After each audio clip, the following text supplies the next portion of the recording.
Good people, good people, good people. Welcome back to the Gumptown Podcast, episode 203. I'm Doug B. If you tuned in to this podcast, thank you for your time and your attention. I really appreciate you giving it a shot. Today's guest is the founder and owner of iCandy Boudoir. I'm looking forward to this conversation. I'm sure we'll all be inspired by her story. Let's chop it up with LaToia Jones. LaToia, how's it going? Going well, man. How's it going with you? Glad to hear that, and all is well on my end too. First things first, Good. thank you for taking time out of your schedule to chop it up with me. I really appreciate it. No, thank you so much for having me. Thank you so much for having me. I'm excited to be on. Yes, ma'am. Of course, he'll talk about all the great things you got going on over at iCandy. But before we talk business, let's get to know the woman behind the brand. Originally from Montgomery, what was y'all bringing like in the Gump? Originally from Montgomery, had a pretty moderate, I guess, upbringing, if you will. Of course, in the church, grew up in the church, of course, and in theater, um, everything active for me. I was a very active young lady growing up. So yeah, if that puts it up in a nutshell. Okay, sounds good. Sounds good to me. Sounds like your parents didn't let you set up in the house. They had you out there on the move, like you said. You was at church. You was active. That's a good thing. Be Yes, outside. most definitely. Most definitely. Thank you so much. Yes, ma'am. And growing up in the church, so were you like were your parents like board members in the church, deacons, anything like that, or were you just going to church pretty much a lot? Well, my background, my grandfather was a minister. And Okay. so, growing up as a child whose father was a preacher's kid, my mom, of Hmm. course, her dad was a minister. So, of course, back in their day, everything was kind of really kind of strict and to the point. And I went to church because, of course, that was something that, she was brought up into. And just over time, it was something that I became interested in as well, just wanting to know, who were they referring to? So, it became a part of my life over time, if that makes sense. Okay, yes, ma'am. I definitely understand that. And yeah, I grew up in church as well. I mean, like I wasn't PK or anything like that, but I grew up in the church. So when you said that, it kind of just brought back those fun memories because growing up in the church, like especially on a Sunday where you got church anniversary, like you can be in church literally all day long. So it just brought back some Yes. some good memories. That's all. Singing in the choir, there all day choir rehearsals, vacation Bible study, all of that. I was in all of that. Okay, sounds good. That's good stuff. So just overall, just having that structure and that discipline and being in church and stuff like that sounds like you had a great village growing up around. Pretty much had a pretty good village, had a pretty good start. Okay, absolutely. That's what it takes. That village, definitely that village to love on you when you're doing right and get you in line when you not doing right. You know how I go. Yeah, I definitely do. I definitely know how it goes. Yes, ma'am. So growing up in Montgomery and assuming you did all your schooling here, and once you finished up high school, did you go to college, military, or did you go right to work? I actually, of course, in our house, it was mainly just college. You got to go get your degree, blah, blah, blah.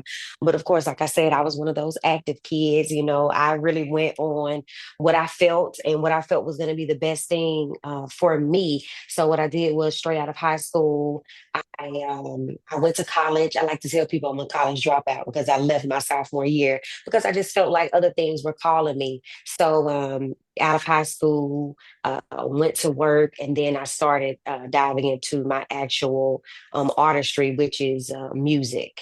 Okay, understand that. So you did end up going to college. So what college did you go to for that brief period? I went to Troy downtown. Okay, all right. hmm Went to Troy and got a couple of classes up under my belt. But like I said, I just felt like college wasn't for me at the time, and so I just wanted to be kind of a free bird. And I started just finding my own way. Of course, had some knots on my head, but I started just finding my own way, exploring new options, reading, and asking questions, getting in the room with the right people, and just feeling my way. And here we are today.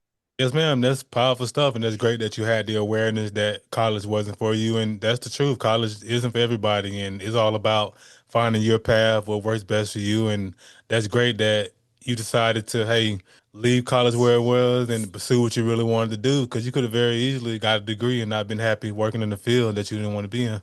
Exactly. And I knew, growing up when I was working for different companies, it just wasn't there. It would be there for a while, but then I would drift off into, I want to be my own boss. I want to do my own thing, and I'm gonna push it to the limit and just follow my dreams. Yes, ma'am. That's powerful stuff. So, where would you say you got that entrepreneurial spirit from? Is that something that's in your family? Yes, my dad had an entrepreneurial spirit, of course, and my uncles as well. They started a few businesses, but close would be my dad. He had a restaurant and a lounge back in the day. So, I saw the struggles, I saw the highs and the lows, and it still didn't deter me. I still wanted to do it because I like the idea of being your own boss, and I had to understand that if I'm working somebody else's job, I can be able to work my own job and it be beneficial to me in the long run. So yeah, I saw the highs and lows. So I kind of knew what would come with it, but it's easier to talk about it until you've experienced it. You get what I'm saying? Yes, ma'am. Absolutely. And hats off to your dad and your uncles for having the entrepreneurial spirit. And now it makes sense why you're doing what you're doing now. It's pretty much in the bloodline. Absolutely. Okay, good stuff. So let's talk about what we're here to talk about tonight. We're here to talk about iCandy and all the great things you got going on with the business. But before we talk about the business, I'm big into brand names and the inspiration behind brand names. So I got to ask you, LaToya, like, what inspires you to name your company iCandy Boudoir? Well, of course, a boudoir is basically an area like a woman's private salon or dressing room. So eye candy was, when you're out on the streets, or just when you're looking at yourself, when you look good, you feel good. So you feel like eye candy. So I wanted the ladies that came in to give them a personal yet relaxing experience while here at the boudoir, whether it be doing lashes, makeup, brows, anything of that nature. I wanted the woman to feel good about herself when she left her experience here. And I just like the transformation, how women light up. After, they've seen themselves kind of down and not really taking care of themselves, and then when they come into the boudoir, I'm taking care of them. It's a private area, it's their little sanctuary for that time that they have here, and we rock it out, and they come out feeling like $1 million. Okay, yes, ma'am. That's powerful stuff. Just creating that great top tier experience for your clients, and appreciate you for sharing just the origin of the name, very organic way how you came up with the name. And when I discovered you on Facebook, I saw you marketing your business on Facebook, and I saw the name, and I was like, that name fancy right there. Like I don't know what they got going on over there just yet, but I know they're doing some fly stuff over there. So I'm glad you was able to just break that down, and that's good that you had just the overall top tier experience for the client in mind when you created the business name. Absolutely. You have to. You have to because they're your consumer. They're paying you. So you're paying me to serve. So that's what I'm here to do. And plus, naturally, I'm a server anyway. So it brings me joy to do. Yes, ma'am. That's powerful stuff. So I know you naming some of the things that you all do, lashes and I'm sure there's a plethora of other things that you all do. So exactly like what are some of your top selling products and services that you all offer? Well, right now, my top services would be brows. I do brow tint here in iCandy Boudoir, and I also have suites available for rent as well. If they're makeup artists, lash artists, brow artists, if they're looking for a space, I have those suites available to them. But brows would be my number one service right now. And then as far as the item that I'm selling, it would have to be the shapewear that's in house. Okay, sounds good. So that's good that you that's very impressive that you was able to run off your products and your services, your top seller. Like that just tells me that you're really paying attention to the business, the trends, what's going good and what can use some improvement. Like that's amazing. Thank you. Yes, ma'am. So what year exactly did you launch the company, LaToya? Well, actually, I launched the company right when COVID hit. So I've been over here for 4 years now. And when COVID hit, of course, that put a halt to things. And so when was COVID? Was it 2022, 23? 2020. It's been 5 years. Wow. Yes, Wow. So ma'am. yeah, that's yeah. Yeah. Wow, that's crazy. Yes, So yeah, ma'am. we've been here this long. We've been standing this long, just trying to bring something different to the community, but not only the community, the women of the community. When the women feel good, the men feel good. When the men feel good, the women feel good. So it's a full circle. Everything is a full circle. So yeah.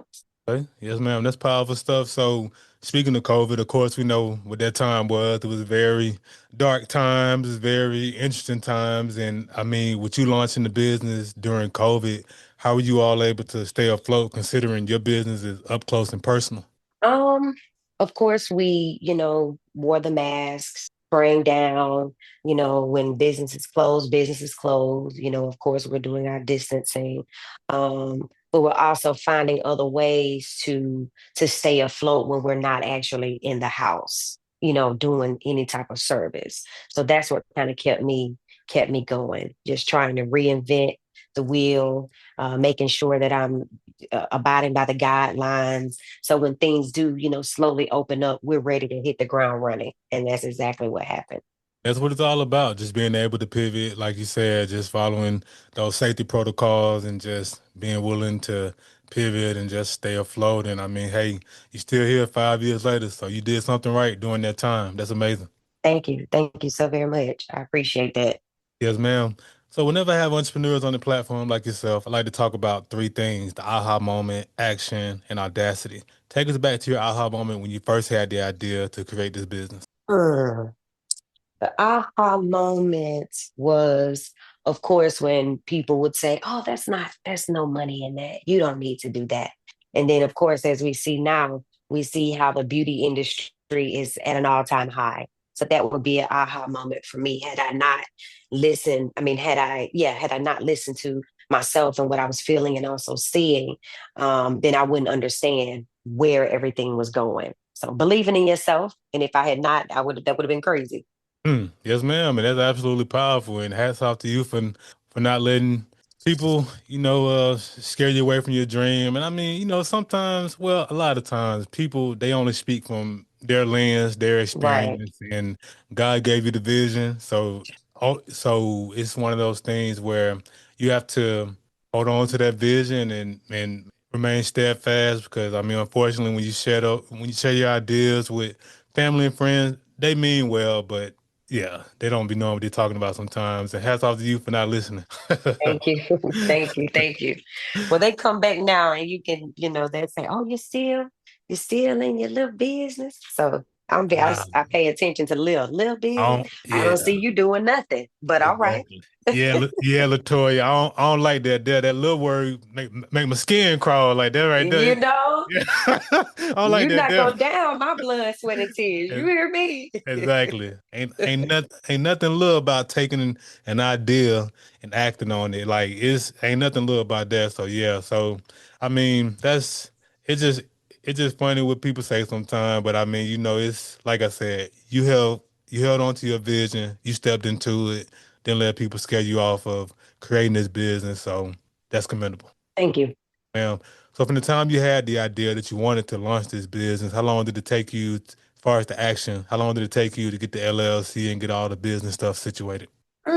It took me a little while because there are other things that I do as well. Like I said early in the conversation, I sing as well, so I have my hands in so many different things. So I just chipped it off one minute, one item, if that makes sense, one item by item, and took me probably about 6 months to a year to complete everything. That would be the business side of it, as far as the paperwork, the structure, and then the actual building itself. So about a year. Okay, Of sounds course, good. having the right help to get the business established, not to cut you off. No worries. Oh, my apologies, but yeah, I didn't mean to cut you off. My bad. No, you're fine. You're fine. Yes, ma'am. So about a year, which isn't No long at problem. all, because a year fly by like a month these days. So I'm telling you. I'm yes, ma'am. telling you. But that's great that you took the time, like you said, to do one thing at a time and get everything legitimized and get everything done the right way with the appropriate help. So that's what it's all Right. about. Like just legitimizing everything. Just make sure you're legit. That's it. That's it. Because it's easy to get to start it, but it's real hard, which I feel like a lot of people don't talk about, to keep it steady. Oh yeah, no So doubt. yeah, you have a lot of people wanting to, I just want my own business, but they don't know, it's a lot that comes to it. Yeah, there's a lot that come with it, and you got to have it legitimized, and you got to get it done right, and don't think for a second that you're gonna fly under the radar for a long period of time, because eventually Uncle Sam coming to get his. You know Oh yeah. Oh, most definitely. it. You can believe that. If you thinking anything else, you're wrong. Yes, ma'am. Absolutely. So that last portion, audacity, is one thing to have an idea, it's another thing to put action behind it. But to put it out to the world to be praised or criticized, that's where the audacity comes in. And just hearing you talk about just stepping into this and not letting people deter you from wanting to start, sounds like you gave yourself that audacity to put the business out there. Absolutely. Absolutely. You have to. You have to, because a lot of times, like you said, people will only see it from their lens, from their eyes. And I like to, let people know that there are different perspectives, in life. So what I was able to see it and you didn't see it because it's not yours. So if Mhm. I'm able to see it, I'm able to definitely write this dream down after he gives me the vision, write it down and start walking it out. Yes, ma'am. Absolutely. Powerful stuff. Powerful stuff. So, with you being a full-time entrepreneur, working for yourself, and pretty much the, pretty much the head person in charge and running the business, I'm pretty sure. I'm pretty sure. So that's a lot of responsibility. Of a lot of yeah, just a lot of responsibility. So with all this on your plate, being a full-time entrepreneur, like what do you do to decompress and get away from the hustle and bustle? Um, I really just get to myself. I'm not a big TV watcher. When I am listening to music, it has to be something, of course, soft. Um, but I don't do very much. I still do my normal things. Like I said, I don't indulge in a lot of television. When I am on social media, it's on social media to kind of, do some work because when you start to kind of scroll, social media is a rabbit hole. And that's a whole nother conversation within itself. But I just try not to do anything that's going to be distracting, to me. So I just do some reading, I do some meditating, of course, a little worship, and just to myself, quiet time. That's what I do. Just turn inward. Okay, this sounds good. Like it's all about just finding those ways to get away from the hustle and bustle. And hey, quiet time sounds good to me. Yeah, most definitely. Yes, ma'am. So you've done great things with the business. I know great things are coming down the pipeline, which leads to my next portion, vision. What are some of your short-term and long-term goals for the company you feel comfortable sharing? Um, right now, my short-term goal would be to continue to, within the next month or so, just see a rise, in the service that I'm doing, right now, like I said, because that's my number one. And my long-term goal is to just, get the business out to the masses and the motto and what we actually stand for, not only just to provide a service or have the products, but to build relationships as well, because that's much more lasting to me. So just taking the brand to another level, that's my long term. And chipping it off one day at a time will be my short term goal with those brows, and everything else will work its way into the vision. Mhm. Yes, ma'am. Powerful goals, both short-term and long-term. And hey, I have no doubt you'll continue to expand and grow and take it to the next level. Most definitely. I appreciate it. Yes, ma'am. As we wrap up the podcast, I want to ask a million-dollar question. So I started this podcast because I wanted to highlight the greatness connected to the city of Montgomery. Whether you were born here or lived here for a significant period of your life, be it college, military, or work, you being a hometown hero, LaToya, I got to ask you, what do you appreciate the most about the city of Montgomery? Um, the thing I appreciate the most is the creativity that's really here. That's what when I go into, certain places or when I talk to people that are from here, there's a lot of untapped creativity that's here. And when it really kind of um, bursts out, it's going to burst itself out. Did I answer that question? Yes, ma'am. A lot of untapped potential. That's powerful. I appreciate that about Montgomery as well. I appreciate you for sharing that. Yeah, no, seriously, most definitely. Yes, ma'am. So, LaToya, how can the people connect with you? What are your social media handles and website? My social media, Facebook is Toya, Toiajones. Let me make sure, because honey, sometimes them names kind of, yeah. Let's see. My Instagram is ITSTOIA JONES. That's my Insta. And my Facebook is going to be Toya Jones, TOIA JONES. And then the name of the business is iCandy. That's ICANDY Boudoir, BOUDOI on Facebook. Too easy. And of course, I'll put all of that information in the description of the episode. Hey, LaToya, thanks again for the conversation. I really appreciate you. Thank you. Thank you for having me. Yes, ma'am. Good Bye people that bye. conclude. Yes, ma'am. Good people that concludes another dope episode of the Guntown Podcast. In the meantime, in between time, y'all know what to do. Be blessed, be safe, but most importantly, have the audacity to be you. Go.